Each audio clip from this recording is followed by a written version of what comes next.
Hello बच्चों, let's read the question. The molar conductivity of acetic acid at infinite dilution is 387 as centimeter square per mole inverse. At the same temperature 0.001 molar solution of acetic acid, it is 55 as centimeter square mole inverse. What is the degree of dissociation of 0.1 normal acetic acid? Assume 1 minus alpha is equals to 1 for 0.1 normal acid. तो first of all इस question में जो हमारा की concept रहेगा उसे हम यहाँ पर एक बार डिस्कस कर लेते हैं. So here the key concept is all about molar conductivity.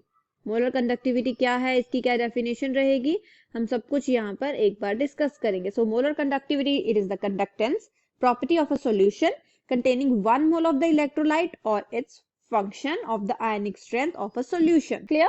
बात हो रही है यहाँ पर डिग्री ऑफ डिसोसिएशन की. सो ये मुझे जो हमारे पास डिग्री ऑफ डिसोसिएशन है इसको हम यहाँ पर अल्फा से डिनोट करते हैं. एंड ये किसके बराबर होती है? That is molar conductance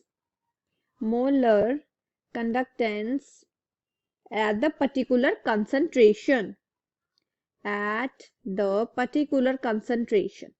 clear? Concentration तो यहाँ पर पर्टिकुलर रहेगी बट डाइल्यूशन इनफाइनाइट रहेगी. एट इनफाइनाइट डाइल्यूशन, ये है हमारा यहाँ पर डिग्री ऑफ डिसोसिएशन. आगे चलते हैं.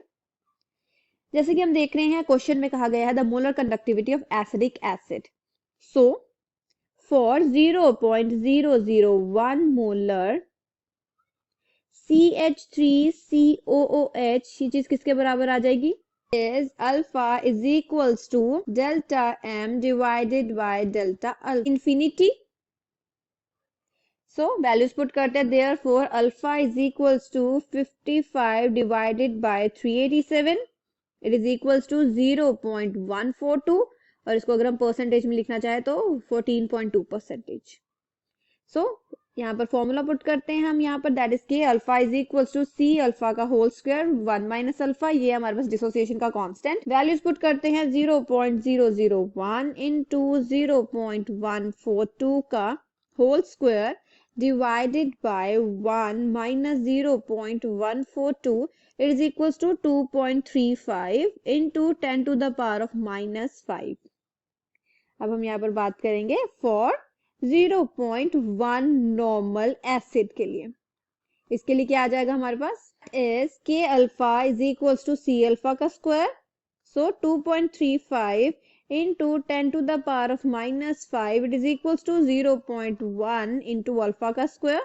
Therefore alpha is equals to 0.015 या हम कहें 1.5%.